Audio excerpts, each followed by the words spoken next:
Haleluya. Yesaya 43 ayat 7. Kualitas diakonos supaya bisa dimuliakan. Pelayan yang dimaksudkan oleh sorga bukan status tapi kualitas. Yang mengerti katakan amin. Yesaya 43 ayat 7, inilah kerinduan Tuhan. Semua orang yang disebutkan dengan namaku, yang kuciptakan untuk kemuliaanku, yang kubentuk dan yang juga kujadikan. Dari sini nomor 1 dikatakan ini semua orang, tetapi tidak semua orang. Apa maksudnya? Ada kualifikasinya. Kualifikasinya adalah yang disebutkan dengan namaku.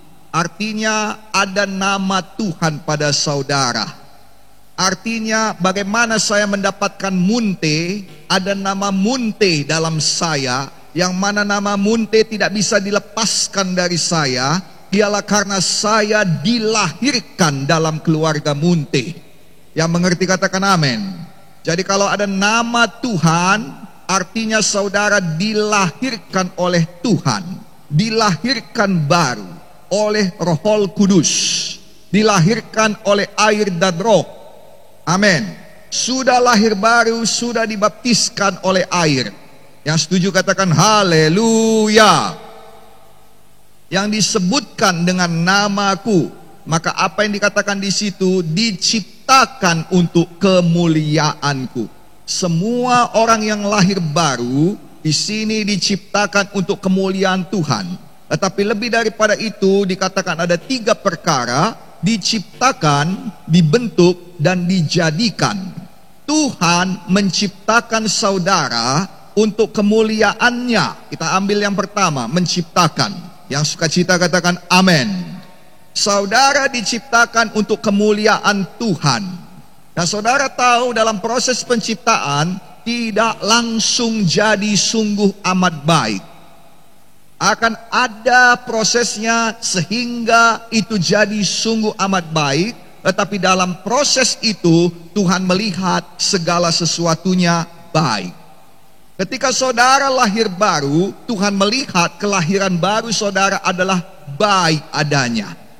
Walau secara dunia saudara belum baik, tetapi sudah mulai yang pertama, baik adanya. Dan Tuhan kita yang bekerja, Dia tidak akan berhenti bekerja sampai pada hari kemuliaan itu. Dalam nama Yesus, kalau saudara masih hidup hari ini, artinya saudara masih dikerjakan Tuhan.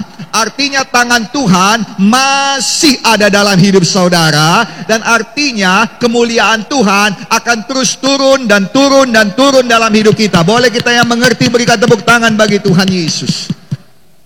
Satu persatu akan dijadikan Tuhan. Memang awalnya belum ada daratan, tetapi itu akan dijadikan. Awalnya belum ada benda-benda penerang, tetapi itu akan dijadikan. Awalnya belum ada yang namanya binatang dan pohon-pohon sumber makanan, tetapi itu akan dijadikan. Demikian juga dengan hidup saudara. Mungkin saudara berkata belum ada jodohku. Dalam nama Yesus, tahun ini ada kebahagiaan bagi kita semuanya. Dijadikan. Amin. Mungkin saudara berkata belum ada pekerjaanku. Tuhan bisa membawakannya dan menjadikannya padamu. Amin. Tetapi yang jelas tujuan daripada penciptaan Tuhan adalah kemuliaan. Karena di situ dikatakan saudara, yang diciptakan untuk kemuliaanku. Dan tidak ada satupun pekerjaan yang tidak selesai yang memberi kemuliaan. Yang mengerti katakan amin. Tidak ada satupun bangunan yang mangkrak yang memberikan kemuliaan. Itu sebabnya Tuhan berkomitmen untuk mengerjakan pekerjaannya di dalam dirimu sampai tuntas. Dan Mazmur mengenal Tuhan kita itu. Itu sebabnya dia berkata, aku berseru kepada Tuhan yang menyelesaikannya bagiku. Dia mengenal bahwa Tuhan kita adalah penyelesai. Dan satu yang perlu saudara tahu, bahwa Tuhan tidak bisa menyelesaikan kepada orang yang memberontak kepadanya. Amin. Itu sebabnya engkau harus bertahan. Mau gimana pun hatimu, mau gimana pun tubuhmu, Alkitab berkata orang yang bertahan sampai akhir akan mendapat mahkota kehidupan. Haleluya. Bapak ibu saudara-saudari, akhir di situ bukan berarti ke sorga saja, tetapi setiap, Alkitab mengatakan setiap tekanan dan cobaan ada masa kedaluarsanya. Engkau harus bertahan sampai masa kedaluarsanya. Engkau harus bertahan sampai itu diangkat daripadamu. Jadilah seperti Ayub, walau tidak ada yang mendukungnya, walau sorga berdiam diri, walau dia tidak mengerti, walau dia juga sakit hati, tapi satu perkara, dia tetap bertahan. Dia tetap bertahan sampai satu hari dia menemukan bahwa ada jalan keluar, ada pemulihan, ada keindahan. Bapak, ibu, saudara-saudari, bukan tidak ada air mata, pasti ada air mata, tetapi ada Tuhan di balik itu. Mungkin saudara berpikir, kenapa Tuhan berdiam diri, Tuhan tidak jawab doa. Dengarkan, ada saatnya nanti kalau engkau menjadi diakonos yang bertahan menghadapi segala sesuatu, karena engkau tahu ini semua punya tanggal akhirnya, ini semua punya masa kedaluarsanya. Dan engkau tahu kalau engkau bertahan hari ini, maka engkau akan lebih dekat satu hari lagi kepada janji kemuliaan. Haleluya. Haleluya. Baik sekali perbuatanmu. Nah, saya percaya di situ tidak berkata babak belur. Tuhan tahu, Tuhan tahu, Tuhan tahu, dan Dia datang bagimu bukan supaya engkau babak belur.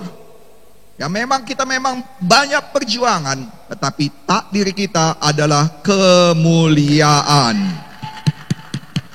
Boleh lebih semangat lagi? Yang suka cita katakan amin. Maka dengan ini, hapuslah pemikiran dalam pikiran saudara bahwa Tuhan tidak mau memuliakan anak. Anak Tuhan itu hidupnya harus menderita. Karena kita berkata kalau sangkal diri pikul salib itu menjadi bagian kita tiap hari. Saya sudah terangkan pada saudara, dengarkan baik-baik, bahwa penderitaan kita tidak datang dari dosa, tidak datang dari setan, tidak datang dari upah dosa. Haleluya. Haleluya. Mengapa? Karena Tuhan Yesus sudah mengangkat dosa kita, menghapusnya, dan membatalkan upah dosa daripada kita. Kalau memang upah dosa itu masih harus kita tanggung lagi, maka dalam nama Yesus kita mesti masuk neraka lagi seperti Yesus, baru bisa masuk surga. Yang mengerti katakan amin.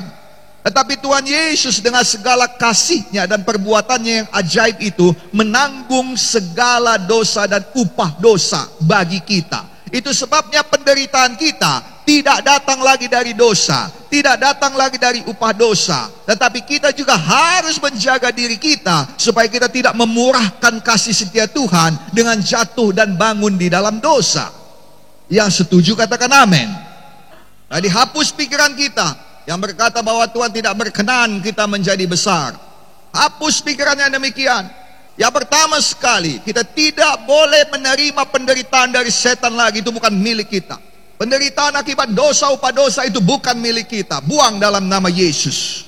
Penderitaan yang kedua akibat kebodohan yang saya katakan tadi. Bodoh, tidak tahu mengatur uang. Pada saat diberkati, dia tidak bersiap. Saudara lihat baik-baik, kalau bukan karena hikmat Roh Kudus yang ada pada Yusuf, maka bukan hanya Mesir yang habis, seluruh dunia akan mati karena kelaparan. Tetapi Tuhan mau memberikan hikmat untuk mengelola. Dan hikmat itu ada sejak awal daripada dunia diberikan. Hikmat itu ditanamkan Tuhan dalam dirimu, dan diri saya juga ya Tuhan. Karena Alkitab berkata, maka Tuhan menempatkan manusia itu di Taman Eden untuk mengelola. Hikmat untuk berusaha ada padamu. Nah sekarang kita berikan tepuk tangan bagi Tuhan. Nah itu sebabnya saudara, Kalau kita masih kompromi, masih beralasan, masih memperboleh-bolehkan yang namanya dosa, yang namanya simpati karena kita itu. Tahukah saudara kalau namanya kita sakit, saudara kita dapat banyak simpati manusia. Sakit dia, dikunjungi. Kalau sehat kau tidak dikunjungi, kalau sakit dia dikunjungi. Makanya sekarang ini marilah kita berubah. Sehat pun dikunjungilah. Kalau ada yang masih mengejar-ngejar demikian, bencikan itu, tidak mau lagi. Tidak mau yang demikian. Lebih bagus kita berusaha. Lebih bagus kita menjadi pihak yang terhina di hadapan manusia, tetapi kita beserta dengan Tuhan. Saya ulangi, biar kita selalu beserta dengan Tuhan, biar Tuhan lihat dan Tuhan berkenan atas kita. Tuhan tolonglah. Memang kita tidak sempurna, tetapi kalau kita tulus dan berusaha, ada perkenanan Tuhan dengan kita. Dan kalau kita berkata, satu kali perkenanan Tuhan, satu hari perkenanan Tuhan, lebih berharga daripada 1000 tahun kerja keras. Haleluya, kita berikan tepuk tangan bagi Tuhan Yesus. Haleluya. Nah, saudara, kemuliaan Tuhan itu tidak ada pada simpati manusia, tapi akan kelihatan ketika kita dari tidak mampu, bukan hanya menjadi mampu, tapi menjadi ahli. Dari miskin, bukan hanya menjadi kaya, tetapi menjadi orang yang memberkati. Dari yang susah, yang perlu pertolongan, nyusahin orang, namanya kita nyusahin orang dong. Tetapi sekarang kita rela disusahi, kita mau menolong orang. Dari yang kekurangan, bukan jadi kecukupan, tapi jadi kelimpahan. Di situ letak kemuliaanmu. Dan kemuliaannya diceritakan Tuhan bukan cerita mengenai berapa banyak uang yang kau punya. 30 miliar, kecil lah, aku 300 miliar. Bukan itu, akan selalu ada langit di atas langit. Tetapi kemuliaan yang ditunjukkan ialah ketika engkau tidak mencari simpati kebenaran diri sendiri atau simpati manusia dari penyakitmu, dari kekuranganmu. Jadilah berkat bagi setiap orang. Bahkan ketika engkau berkekurangan, jadilah berkat. Supaya apa? Tuhan lihat ketulusan hatimu. Boleh kita berikan tepuk tangan bagi Tuhan Yesus.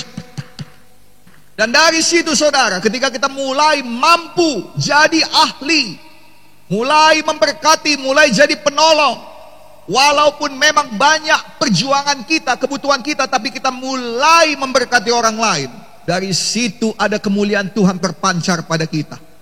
Kedatanganmu membawa berkat, kedatanganmu membawa perubahan. Tapi itu dimulai dari kecil. Kalau kau datang minta duit, kedatanganmu membawa persoalan. Dan sama seperti berkat yang semakin bertambah karena kedatanganmu, kalau engkau kerjakan dia bertumbuh dan memuliakan Tuhan. Demikian juga persoalan kalau kita kerjakan terus-menerus akan bertumbuh. Dan orang akan kenal engkau sebagai pembawa persoalan. Orang akan senyum-senyum, banyak ngomongmu. Orang akan senyum-senyum. Nah, pada akhirnya ketika engkau menderita, ketika engkau mendapatkan buah daripada apa yang kau kerjakan, orang hanya bisa senyum dan berkata, ya gimana lagi dah, emang dia orangnya kayak gitu. Saya nggak mau itu jadi pada kita. Saya mau ketika kita diberkati, nama Tuhan dimuliakan, dan orang berkata, ya gimana lagi dah, memang orangnya kayak gitu, pantas dong dia diberkati. Haleluya. Jadilah padamu, jadi padamu, jadi padamu, jadi padamu, jadi pada saya juga ya Tuhan. Haleluya. Yang suka cita katakan amin. Tuhan mau memberikan kemuliaannya pada kita, tetapi bukan untuk kemuliaan diri kita sendiri, tapi untuk memuliakan Tuhan. Ingat baik-baik dikatakan, masuklah ke dalam kebahagiaan Tuhanmu. Artinya kita tidak bisa bahagia di luar kebahagiaan Tuhan kita. Artinya kita tidak bisa mulia di luar kemuliaan Tuhan kita. Artinya kita tidak bisa diberkati di luar berkat daripada Tuhan kita. Masuklah ke dalamnya. Oleh karena itu jadilah hamba yang berhasil. Yang suka cita katakan haleluya. Bagaimana caranya supaya kita bisa masuk ke dalam kemuliaan? Semua yang masuk ke dalam kemuliaan apabila dia tahu tujuan, dikatakan yang diciptakan untuk kemuliaan. Apakah saudara tahu untuk apa saudara diciptakan? Tujuan daripada hidup. Kalau kita bercerita mengenai lagu kita yang berkata, bagaikan bejana siap dibentuk, demikian hidupku di tanganmu. Tadi satu perkara, saya pernah pergi ke Turki. Dan di Turki ada banyak pembuatan bejana, tukang priuk, tukang tembikar, penjunan. Di sana ada banyak. Lalu kami berkesempatan untuk menyaksikan bagaimana satu peralatan itu dibuat. Kenapa saya katakan peralatan? Karena di tangan penjunan ini, tukang tembikar ini, bukan hanya bejana dibuat, tapi ada banyak peralatan dibuat, sayang. Di tangan Tuhan bukan hanya satu jenis ketujuan dibuat. Tuhan punya tujuan bagi engkau masing-masing, dan Dia sedang membuatnya. Haleluya. Boleh kita berikan tepuk tangan bagi Tuhan Yesus. Dan itu sebabnya orang yang meniru tidak pernah berhasil. Kenapa? Karena dia tidak hidup menurut tujuan yang diberikan Tuhan padanya. Dengarkan baik-baik. Kalau engkau adalah bejana, tujuannya adalah untuk diisi air. Sedangkan engkau adalah asbak rokok, sayang. Yang ngerti katakan amin. Karena saya melihat di sana dibuat yang namanya bejana, dibuat yang namanya juga piring, dibuat yang namanya mangkok. Kalau kita mau untuk air, itu harus bejana. Seberapa besarkah piring bisa mengangkat air? Seberapa besarkah yang namanya mangkok bisa mengangkat air? Itu sebabnya kalau engkau mau menjadi piring, itu tidak bisa digantikan oleh bejana. Dan di tangan Tuhan, semua saudara punya tujuan masing-masing. Selama ini di GKI hanya dikenal satu, kita semuanya jago berkhotbah, bagus. Kita semuanya jago berkhotbah, jago mendoakan orang sakit, bagus. Tetapi di balik itu adalah modalmu untuk sampai kepada tujuan Tuhan yang ditetapkan Tuhan padamu. Dan itu sebabnya semua di sini harus menemukannya. Itu sebabnya saya khotbah begini, supaya di sini banyak orang yang berhasil pada tujuan Tuhan dalam hidupnya. Sehingga gereja ini lengkap. Kita saling sokong menyokong. Tidak semua bergantung pada pendeta Dr. Benjamin Munte seperti dahulu. Tidak semua bergantung pada pendeta Dr. Gideon Munte sekarang ini. Ada bagianmu di sini. Lakukan dengan setia. Kita di sini bukan seperti pelayan-pelayan zaman sekarang, gak suka sikit pindah perusahaan. Ada tawaran gaji lebih besar, pindah perusahaan. Karena ini bukan hanya tempat kita melayani, ini adalah rumah kita, keluarga kita. Yang mengerti katakan amin. Dan maksud Tuhan itu tidak berlaku padamu ketika kau di luar sana. Harus ada tudungan di sini. Di sini kau besar. Itu sebabnya judul hari ini adalah hamba yang bertahan. Diakonos adalah hamba yang bertahan menghadapi semua tantangan. Amin. Amin. Kenal. Haleluya. Kenal apa tujuan Tuhan dalam hidup kita. Sehingga dengan demikian engkau bisa menghadapi tantangan. Dengar baik-baik. Tuhan perlu orang-orang yang mau bekerja sama. Seperti Abraham yang mau meninggalkan sanak saudaranya dan tempat tinggalnya. Yosua yang mau menguatkan dan meneguhkan hatinya. Esther yang mau mengorbankan dirinya untuk bangsanya. Maria yang rela mengorbankan nama baik, bahkan terancam hukum rajam untuk dapat melahirkan Yesus ke dunia ini. Dengarkan, izinkan. Abraham, kenapa Abraham harus menunggu 10 tahun lagi padahal dia sudah umurnya 90 tahun? Lalu Tuhan berjanji padanya, tidakkah Tuhan sanggup memberikan janjinya tahun depan? Tuhan, engkau sudah berjanji Tuhan. Aku tadinya udah putus asa Tuhan. Aku sudah coba kemana-mana, aku sudah berdoa kepada dewaku, tapi dewaku tidak menjawab. Dan puji Tuhan, hari ini aku bertemu Yahweh. Dan Yahweh sendiri datang, approaching to me. Dia datang kepada aku bersyukur karena engkau yang datang kepada aku. Aku bersyukur karena engkau menjangkau aku pada saat aku tidak sanggup menjangkau kau. Dan aku bersyukur karena engkau berjanji kepada aku tentang kerinduan hatiku yang terdalam. Lalu Tuhan berkata, amin Abraham, bagus. Sekarang ini syaratnya. Apa syaratnya aku lakukan Tuhan? Tinggalkan sanak keluargamu. Apa? Tapi di sini kerjaanku. Di sini semuanya. Di sini bapak dan ibuku yang kukasih. Di sini semuanya. Semua kerajaanku di sini. Tinggalkan. Kau mau impian kau jadi kenyataan? Kau mau dimuliakan sampai kepada ujung-ujung bumi, sampai melewati generasi? Tinggalkan. Siap Tuhan. Ya tinggalkan. Ada satu orang yang mau ikut sama dia. Kau mesti tinggal. Aku ikut sama paman katanya. Tak tahunya jadi pengkhianat. Jadi masalah terus. Tapi saya belajar satu perkara. Ada saatnya di mana kemuliaan Tuhan itu turun. Doamu lebih kuat dari kutukan orang lain. Imanmu lebih kuat daripada ketidakpercayaan orang lain. Ada saatnya di mana Tuhan pupuk itu. Tuhan bentuk engkau menjadi yang tak terkalahkan, sehingga engkau bisa menerima kemuliaan. Itulah dia kualitas diakonos. Karena kau tidak akan menghargai. Abraham tidak akan tertulis seperti saat ini, sehingga kita memberikan nama anak kita si Abraham. Sehingga setiap kali menikah kita berkata, kiranya berkat Abraham turun kepadamu. Kenapa tidak berkat Salomo? Bukankah Salomo kaya? Kita perlu berdoa, kita perlu mengerti maksud Tuhan. Seperti Esther, seperti Yusuf, seperti Esther dulu. Dia anak yatim piatu, sesak dia. Diajari oleh pamannya, tidak merasakan kasih orang tua. Lalu kemudian datang sayembara, siapa yang mau jadi permaisuri? Lalu pamannya berkata, ikutlah, mana tahu. Ya ikutlah, mana tahu. Cantik kulit kau, kata pamannya. Mana tahu, oh ya mana tahu, ikut. Ternyata tangan Tuhan ada di sana, jadi dia permaisuri. Haleluya. Lalu kemudian sudah jadi dia permaisuri, datang pamannya lagi dan berkata padanya, kau tahu, enak-enak kau jadi permaisuri ya, kurang ajar kau. Kenapa rupanya paman? Kami semuanya mati di sini. Kau tahu kami mau dibantai. Jangan kau kira kau nanti tak dibantai, kau juga mati, tahu kata. Dia bisa saja berkata, apanya ini Tuhan? Jadi kaya aku, supaya aku jadi bangkrut lagi. Diangkat aku supaya aku dijatuhkan lagi. Kalau memang kayak gitu gak usah diangkat lah, supaya kalau jatuh pun gak sakit-sakit kali. Diangkat tinggi, dibanting lagi ke bawah, sakit kali rasanya Tuhan. Jadi permaisuri untuk apa? Untuk mati lagi. Tapi dia tahu ada kehendak Tuhan, ada tujuan di situ. Sehingga dikatakannya, sekalipun aku mati gak apa-apa. Dan bukan hanya dia tidak mati. Coba lihat, sampai hari ini pilihan pertama nama untuk anak perempuan adalah Esther. Cantik, jadi permaisuri. Betul atau tidak? Oh enggak Pak, Maria. Enggak sayang, bukan Maria. Banyak orang enggak berani ngasih anak perempuannya Maria. Kenapa? Karena dia tahu anak perempuannya takkan sanggup menanggung kemuliaan seperti Maria. Haleluya. Haleluya. Gak apa-apa lah, Esther aja lah, Esther aja.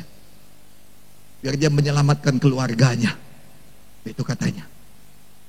Mengertilah tujuan Tuhan. Di balik semua tantangan, jadilah diakonos, hamba yang bertahan. Kualitas hamba bukan dari statusnya, bukan dari kedudukannya. Hamba yang dimaksud Tuhan adalah kualitas malaikat yang ada di sorga. Dia bertahan. Ada satu ketika Daniel minta, lalu kemudian dia tunggu 30 hari, baru datang jawaban. Dan kemudian saudara, Gabriel berkata, sebenarnya hari pertama kau minta Tuhan sudah kirimkan. Tapi penguasa media Persia berdiri menentang aku. Saudaraku Mikael datang, membebaskan aku untuk boleh turun membawa berkat ini padamu. Sementara dia bertahan di atas sana untukmu. Sayang, dengar baik-baik, kalau malaikat itu kualitas diakonos, pelayannya Tuhan luar biasa. Dia tidak akan pernah menyerah sampai berkat itu sampai kepadamu. Dia bisa diandalkan. Pertanyaannya, adakah engkau diakonos yang punya kualitas demikian juga?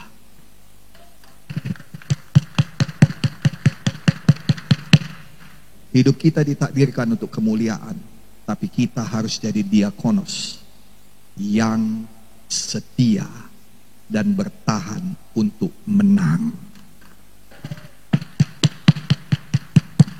Apakah saudara mengerti dan diberkati? Orang-orang yang pasti menerima kemuliaan, amin, tahan dan menanglah. Jangan bodoh, bijaksanalah. Tolak semua pekerjaan iblis, belajarlah, perbesar bejanamu, kenallah tujuan Tuhan, kejar tujuan Tuhan. Di sini akan ada orang-orang yang spesialisasi. Ya. Jadilah itu pada kita. Dalam nama Yesus. Jadilah diakonos yang bertahan, yang setia, yang mengenal maksud dan tujuan Tuhan. Itu kualitas. Dalam nama Yesus, jadi. Yuk, mari kita bangkit berdiri sama-sama.